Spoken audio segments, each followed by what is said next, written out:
there, very good evening and a warm welcome to the news live on Channel I. I'm Sharon Masquinius. A very good evening to you indeed. I am Shehara Hera. Now let's first have a look at the headlines for tonight. The government calls on the American ambassador to reconsider the decision pertaining to the army commander. The ambassador says the government's request will be sent to Washington. The president conducts a surprise observational visit to the Colombo port city. The premier says, unlike the previous regime, the present government will not engage in political revenge on its opponents. Leader of the Adivasi community, Uruvarge Vannilatto, says he will bring the attack on the Ratugala Adivasi leader to the attention of the international community. The founder of Facebook says the rules of the social media site need to be made stringent.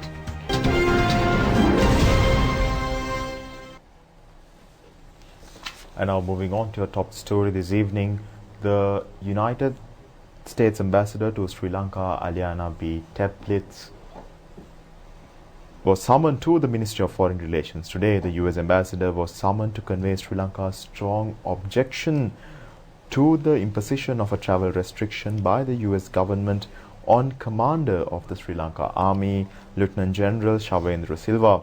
Foreign Relations Minister Dinesh Gunawardena has requested the United States government to review the decision.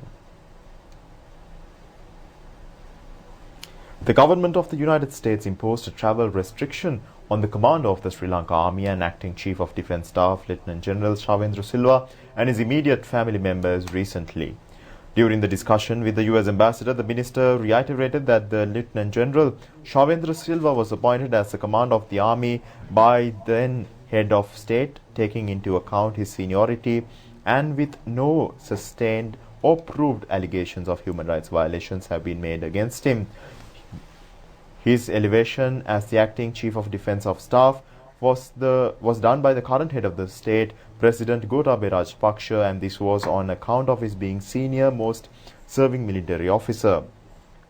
On learning that the designation was not based on independently verified information but on disputed reports of the Office of the United Nations High Commissioner for Human Rights investigation on Sri Lanka in 2015, the minister requested the United States to verify the authenticity of the sources of these information. Ambassador Teplitz informed that she would convey the concerns of the government of Sri Lanka to Washington, D.C. and reiterated that she continued to commit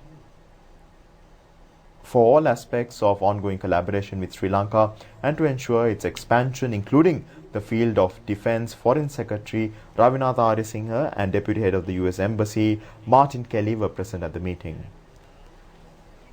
Mahanayaka Thero of the Asgiriya chapter of the Siam Nikaya, Most Venerable Varkagoda Sri Gnanaratana Thera, stated that the fellow citizens of the country, Buddhists and non-Buddhists, have been disappointed with the statement issued to impose travel restrictions even though 10 years have passed since the end of the conflict which prevailed in the country. President Gotabaya Rajapaksa engaged in an observation visit of the Colombo's port city this afternoon. The port city is to be declared a special economic zone. Altering the map of Sri Lanka, the Colombo port city is being constructed as an extension of the Colombo city. The China Communications and Constructions Company expects to spend $1.4 billion on land filling and infrastructure. Another $50 million are to be spent on constructions. The legal drafts pertaining to the new land area have been forwarded to be studied by special committee.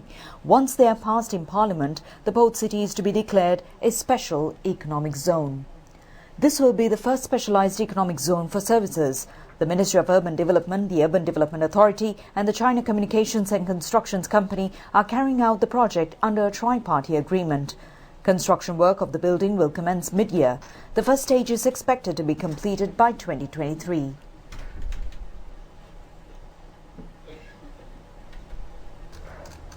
A gathering was held between President Gotabaya Rajapaksa and representatives of the Progressive Federation of Trade Unions at the President's house at Colombo Fort yesterday. Senior activists of the Progressive Trade Unions National Centre, the Sri Lanka Nidahas Sevaka Sangamaya, the Progressive Government Employees Trade Union Federation and of a number of trade unions were present. The President said attention has been focused on delivering speedy solutions to the issues faced by trade unions. The President further stated, regardless of obstacles that come in the way from a handful of individuals, as the government is dedicated to create an efficient public service, he expects a conceptual change from the trade unions with regard to traditional trade union activity for the betterment of the public. Prime Minister Mahinda Rajapaksa, Ministers Bandula Gunawardena, Gamini Lokuge and Douglas Devananda also joined in the gathering.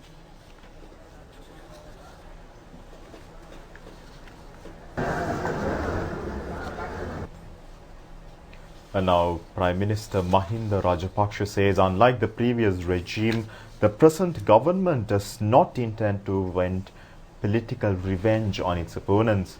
Joining in a religious ceremony held at the Alutgama Kande Vihare in Kalutara, the Premier stated that offenders will be dealt with by law. The ceremony was organized to award the main Sanganayaka designation of the Kalutara district and the Ventara Velana Korale to the chief prelate of the historic Alutgama Kande Vihare, Venerable Kokkavita Vipulasara Thero, who is also the chief incumbent of the Florida Buddhist Temple of the United States. With the Kirti Sri Vageshwara Vinyanachara honorary title, the ceremony was chaired by the Anunayaka of the Malwatu chapter, Venerable Niyangoda Vichitasiri Thera, at which the epistle was presented to the Thera. The Vijinipata was presented to the Thera by the Premier. Anunayaka of the Kote Dhamma Mahasangha Sabha, Venerable Professor Kotapitiya Rahula Thera conducted the Dhamma sermon.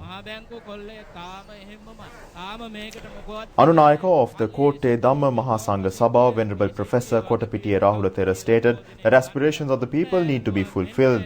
The Thera notes that no substantial progress have been achieved in the central bank bond scam investigations. The Thera further stated that many are aware as to which groups are responsible for the attacks on the churches. However, it is not been possible to take any action and still a proper result has not been received. The Thera also noted that maybe the government needs more time, therefore giving consideration to this need, the people are waiting in silence. And the Thera emphasized that the government must ensure that they are secure in power.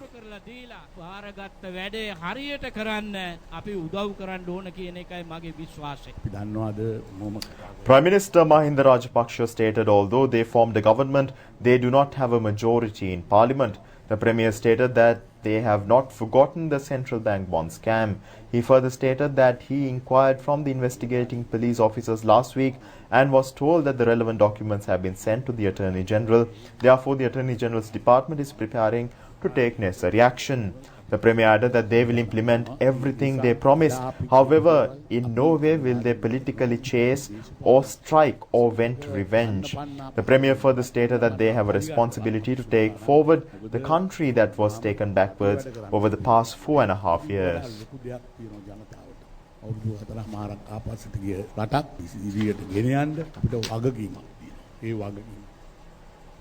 Meanwhile, leader of the Adivasi community, Uruwarge Vannilatho, vehemently condemns the attack on the Ratugala Adivasi leader.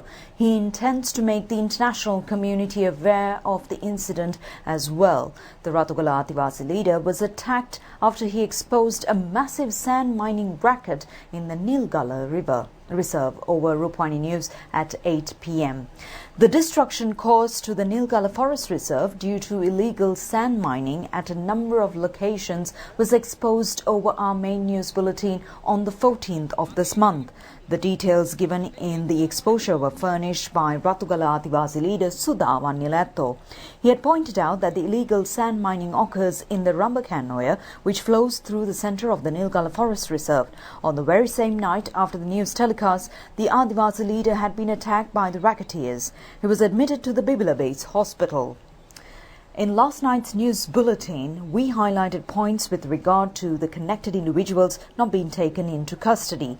As a result, the Iginiagala police arrested the main suspect. However, even as Ratugala Adivasi leader Sudha Vannilatho is still undergoing treatment, the police have taken steps to release the suspect on bail. The attack has been perpetrated by an individual by the name of Sarat Alupge, who has been coordinating secretary of an influential minister at one time. He has also been the former opposition leader of the Bibila Pradesh Sabha. The Adivasi leader vehemently condemns this attack that has been unleashed with the use of political power.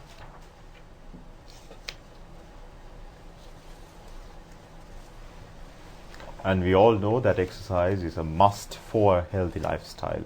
Physical exercise is beneficial in preventing many diseases, including non-communicable diseases. However, the environment in which we live should be conducive for this requirement. Here is an inquiry in this respect. Development in health is a highly necessary factor in achieving wholesome development. If not, funds allocated for the development of the country will have to be spent on health alone. Therefore, for health development to be realized, a healthy population needs to be created. Here, exercise provides a boost in creating a healthy individual. However, some years ago, there was no properly allocated spaces which meet with this requirement, resulting in the public engaging in physical exercises at odd spots.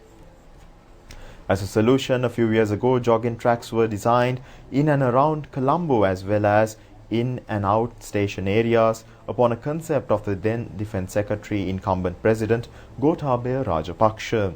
However, as these tracks were not properly maintained over the past 5 years, many of these areas are now in a poor condition. The public are highly appreciative of such projects which enhance their health and well-being. Former Minister Imtiaz Bakir Market says if the individual who holds the leadership of the United National Party does not contest as the presidential candidate or the prime ministerial candidate of the party, he should step down from the position.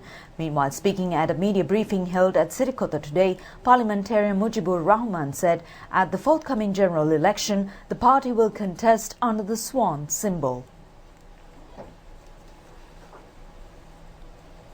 UNP MP Mujibur Rahman said as far as he is aware, the working committee is scheduled to be reconvened on Tuesday. All those involved in discussions have arrived at the consensus on contesting as a single force.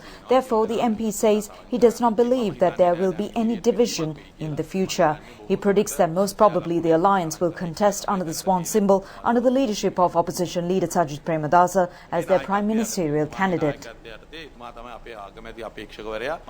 Former Minister Imtiaz Bakir Market says the symbol under which to contest is not the issue. The former minister says if an individual is contesting for the presidency or the premiership, that individual needs to give leadership to the election campaign and to the party. He further states if anyone is acting as an invisible hand and is attempting to control the presidential candidate or the prime ministerial candidate by retaining the party leadership, it is hilarious as it cannot be so in the democratic society. And now the Sri Lanka Podu Jana Peramuna says they will be able to secure a two-thirds majority at the forthcoming general elections. As the United National Party is in a crisis, this will be highly possible. Minister S.M. Chandrasena says that it is evident that the UNP has split into two. The minister further states that the UNP-led alliance had the heart symbol in mind, but the Elections Commission notified them that the heart symbol is not in the election list. Then they started arguing to use the elephant symbol, and now they have brought back the defeated swan symbol. State Minister S.B. Disanayake stated that as Ranil will not assist Sajid and Sajid will not assist Ranil, the situation is beneficial, resulting in a landslide victory for the Sri Lanka Podu Jana Peramuna. The State Minister further stated that they will secure 150 seats, restricting the UNP just about 35 seats. State Minister Duminda Disanayake emphasizes on the necessity of a strong parliament to take forward the president's policy on rebuilding the country. The state minister says through a parliament that commands a two-thirds majority, a country of sustainable development can be created. State Minister Duminda Disanayake says now is the time that President Gotabaya Rajapaksa needs strength. However, the government does not enjoy a 113-seat majority in Parliament. Therefore, certain draft bills that the government needs cannot be presented in Parliament. The State Minister says, in the same way that they secured victory for President Gotabaya Rajapaksa, a strong Parliament needs to be created, and the power of that Parliament should be entrusted to the President Gotabaya Rajapaksa and his team. And now there are many sportsmen and sportswomen in the country who abandon their sporting career due to economic hardships. The Rupavahini news team presents Diriyata Javaya, a special program over the weekends commencing today to lend a helping hand to such sportspersons to further their sporting career. Today attention is being focused on a young sportswoman who is hoping to win international accolades for the country, even amidst economic hardships. She is Thilini Madhu Shekhar, a resident of the Petiyagona village in Ganevatta, which is located 30 kilometers away from the Kurunegala town. She is the only girl child of a family of 4. Her parents are both unemployed. They engage in odd jobs as laborers. They have their day-to-day life amidst much hardship in a house which even basic facilities are not available. Amidst all these obstacles, Thilini Madhu Shekhar has emerged as the best junior weightlifting champion at national level so far. Thilini Madhu Shekhar studied at Sir John Kotalawala Vidyalaya in Kurunegala. She travels to school on a push bicycle up to the Ganevatta town and thereafter boards a bus to reach Kurunegala. After school, she undergoes training at the weightlifting stadium of the Northwestern Provincial Council. She has secured many victories in all-Ireland weightlifting tournaments from 2016 up to date. She also secured the gold medal at school's junior weightlifting tournament held last year and also bagged the award for the best sportswoman.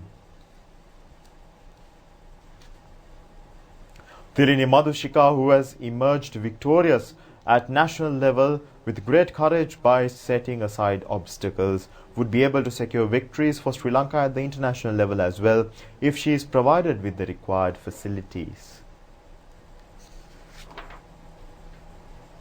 Shanti Stupa, also known as Peace Pagoda, stands tall, dazzling with its brightness at the Lumbini Buddhist pilgrimage site in Nepal.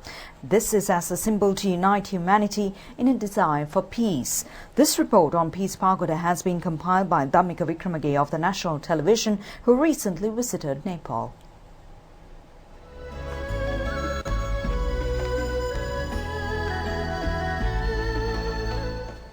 It was quite a rainy day as we began the journey to the impressive gleaming World Peace Pagoda. It was built by the Japanese Buddhist monk at a cost of $1 million in 2001. Peace pagodas were built as a symbol of peace, including Hiroshima and Nagasaki, where the atomic bombs took the lives of over 150,000 people at the end of World War II. The shining golden statue in the stupa depicts the Buddha in the posture he assumed during his birth. The grave of a Japanese monk who was murdered by anti-Buddhist extremists during the construction of the monument is also laid near the base of the stupa. Peace Pagoda, which is located in Lumbini, is symbolizing the world peace. This has been one of the most sacred place in the areas of Lumbini. I'm Dhammika Wickremege of Rupavahini, reporting from Lumbini in Nepal. And now the first phase of selecting the beauty queens for the Kirula 2020 beauty contest took place at the premises of Rupavahini today. Out of the thousands of applications received, around 800 contestants arrived for the first round today. This year's Kirula contest has been named as Liva Ayush. 100 contestants were selected, out of which 12 of them will be selected for the second round. Sri Lanka Rupavahini Corporation has organized a number of workshops to evaluate and uplift their talents. The beauties representing many areas of the country participated in the Liva Ayush contest with much enthusiasm.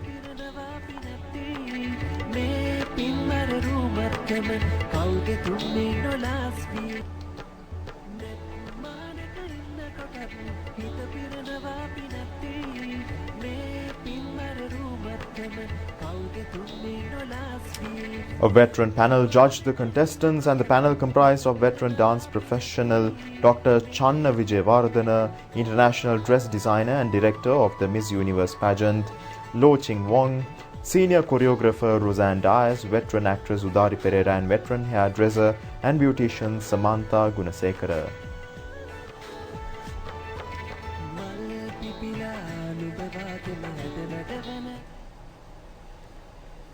Meanwhile, the government's program on carpeting 100,000 kilometers of rural by roads commences on the 19th of this month from the Galahar area in Gampola.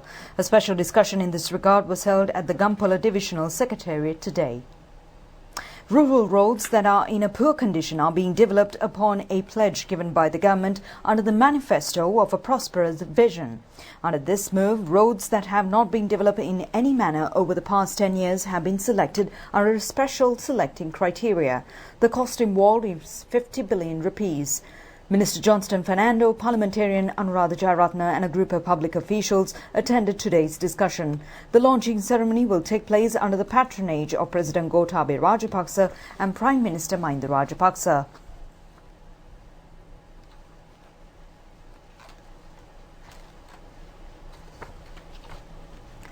Steps have been taken to under the Ministry of Health, the Ambalapitia District Hospital, which was under the administration of the Sabaragamu Provincial Council. This decision has been taken in response to many requests put forward by the public over a lengthy period of time. Minister of Health Pavitra Vanyarachi engaged in an observational visit of the hospital yesterday. A donation of 75 million rupees was provided to rectify the shortcomings. The construction of 50 estate houses in the Hatton Valley estate commenced under the patronage of Minister Arumugam Thonnamam today. The task is funded by the Indian government. And now the Elderly Community Centre in Devulapitia was declared open recently for the benefits of the elders in the area. It was developed based on a theory of alternative social cogwheel initiated by author and actress Michelle Dilhara. The program commenced under the guidance of Venerable Pandita, Most Venerable Varadala Vimala Buddhithera and Ganewata Historic Bodhi Malu Temple. The initiative was facilitated and it retired elders to spend time at the centre and to make friendships and to utilize the internet as well. Over 200 spectacles were distributed among the elders during the event. Actress Michelle Dilhara became popular through her role in Sudu Andagana Kaluwa within popular teledrama aired on the national television. This was also recognized at the National Youth Awards in New Delhi last year for contribution towards social welfare. Meanwhile, the number of cases of the novel coronavirus has risen to over 69,000 worldwide, with the first death from COVID-19 reported in Europe. Chinese health authorities have recorded an additional 142 deaths, bringing the global total to 1,669, all but 4 of which occurred in mainland China. 68,500 cases of the virus recorded in mainland China, an increase of 2,009 on the previous day. The first death to occur outside of Asia was reported in France yesterday. An 80-year-old Chinese tourist who has been receiving treatment for COVID-19 since January 25th. 5 deaths have also occurred in Hong Kong, South Korea, the Philippines and Japan, and with more than 500 cases have been reported in nearly 30 countries. Almost 9,500 patients with the coronavirus have been treated and discharged from hospitals across China, the country's health authorities said. Another 70 cases have been confirmed on board the Diamond Princess cruise ship docked at the Japanese port of Yokohama, bringing the total to 286. Meanwhile, Africa has recorded its first confirmed case of coronavirus after a person in Egypt tested positive for the disease. Accordingly, apart from the Latin American continent, the viral infection has been spread across the other continents. And now the 32nd year remembrance of late Vijay Kumar falls today. Vijay Kumar is remembered as a unique individual who addressed the politics of Sri Lanka as a humanist. In addition to his chosen profession, the cinema, the veteran actor was an affectionate leader who engaged in progressive politics in a leftist angle. His cinema career, which began with Hantane Kathawa, spanned 2 decades. He commenced his political career from the Sri Lanka Freedom Party with his marriage to Chandrika Bandaranaike in 1978. The presidential election in 1982 marks a significant milestone in the late politician's political career, as he rendered an absolutely indispensable service to the campaign of Hector Kobbaya Kaduwa when many party seniors were abandoning the election race. The then government of former President J.R. Jayawardena arrested Vijay Kumar after the election at Mahara upon charges of backing a Naxalite conspiracy. Under his leadership, Sri Lanka Mahajana Party was formed in 1984. In a bid to seek a negotiated settlement to the ethnic conflict, the late Vijay Kumar engaged in discussions with leaders of the North as well as India. However, he became a victim of a bullet of an unpatriotic force that called themselves patriots. Although it is 3 decades after the attack, he still lives in the memory of the citizens even today.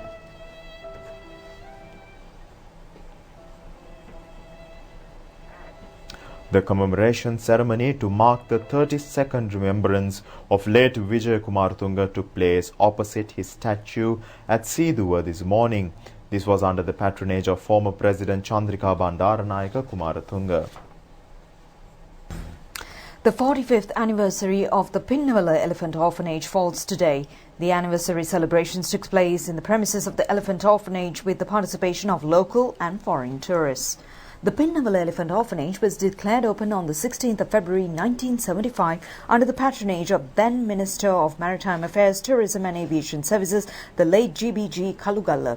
At the commencement, the orphanage housed 5 elephants. Amongst the initial 5, the elephants by the names of Anusha, Vijay and Nilagiri are still living. Currently, 84 elephants are reportedly protected at Pinnawala. Over the past 45 years, the number of elephant calves born has been 71.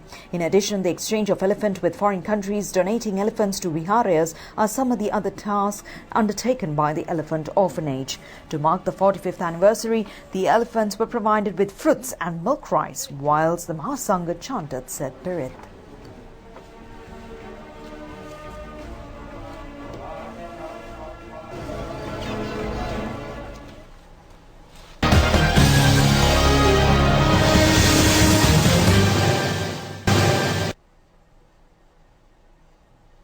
And now moving on to sports news. Up first we have news from the world of cricket. Sri Lanka was defeated by South Africa in the first training match of the 2020 Women's World Cup, and South Africa won by 41 runs. The Women's T20 World Cup is underway in Australia. In the match played against Sri Lanka, batting first, South Africa scored 146 runs for the loss of 5 wickets in the allotted 20 overs. Madison Cap scored 44. In bowling, Udeshika Prabodhini and Chamari Atapattu took 2 wickets each. In reply, Sri Lanka scored 105 runs for the loss of 8 wickets in the 20 overs. Ama Kanchana scored 24 whilst Zoon Loon took 4 wickets. The Interclub Rugby League, the Navy teams encountered the Kandy team at the Valisara Navy grounds yesterday. At the close of the first half, the Kandy side was leading with the score reading as 19-16. In the second half, Kandy scored 20 whilst the Navy scored 12. Thereby, the match ended with the scoreboard reading 39-28. Handing down a victory to the Kandy side, the winning team secured 2 goals, a try and 3 penal tries. Meanwhile, the U.S. National Basketball Association All-Star Game MVP award has been permanently named after the late Kobe Bryant. The announcement was made by the league commissioner Adam Silver yesterday. Kobe Bryant, an 18-time All-Star. For Kobe, we are now announcing, people are probably wondering what this object is next to me, that we are renaming our All-Star MVP trophy, the Kobe Bryant MVP Award. People on the helicopters. Yep, the 18-time All-Star who won a record time for All-Star Game MVP awards and his 13-year-old daughter Gianna were killed in a helicopter crash near Los Angeles on January 26. He was 41. Kobe Bryant MVP award will be presented today to the most valuable player at the end of the 2020 NBA All-Star Game. After the announcement, the game clock was wound up to 24.2 in honor of Bryant's 24 jersey number and the number 2 that Gianna Bryant wore when she played basketball at her father's Mamba Sports Academy. And now with that we conclude tonight's news live on Channel I. Do join us tomorrow at the very same time. Good night.